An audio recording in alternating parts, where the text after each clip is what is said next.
Both teams rested, 4 days off.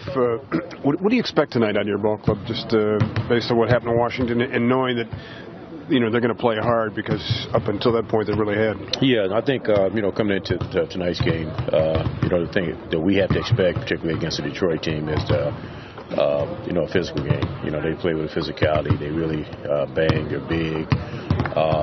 But for us, we just got to get back on track to what, we did the previous 5 games that we had played prior to the Washington game. Defensively, making sure we're on point with our coverages. Offensively, making sure we're moving the basketball. When the ball sticks, we're getting a little bit of trouble. And that's what happened our last outing against Washington. So hopefully we come out and do a better job with our ball movement. Both teams, as you know, are very good rebounding teams, statistically and historically. What's the key when you have 2 teams that really like to wrestle for those rebounds? Well, it's going to be our will against theirs. I think they historically have been a really good rebounding team, and so have we. It's just going to be a situation where we just have to make sure that everything that goes up on that glass, we have to go get it, and more importantly, we have to win. That 50-50 game. Loose balls and making sure we come up with it, because this Detroit team is a scrappy team, and particularly at home, we have to make sure that we scrap just as well. One other point, it's got to be fun for you to watch Colin develop, because you played the position. You're imparting your wisdom. He's a sponge. And are you seeing incremental improvement in his game, just in how he's seeing things? Yeah. I mean, he just looks like he's getting more and more comfortable out there. The thing that I try to do with Colin is to make him aware of situational things. When to seek the 3, when not to, dribble penetration, what's there.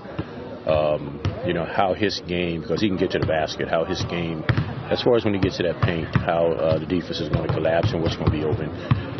Once he gets a true understanding about that, because he has the will, and I know every night he steps out on that floor, he's going to give his all. So now he just has to be a student to the game, and I've been trying to spend more and more time with him just teaching those things.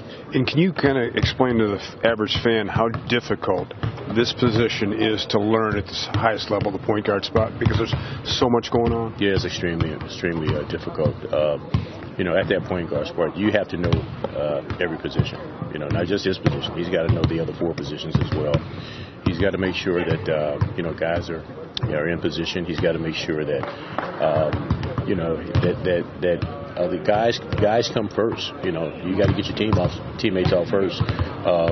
Before you really, we call it eating. Yeah. So he has to make sure everybody else eats before he eats, and that's kind of difficult when your whole career you've just been pretty much a scoring point guard.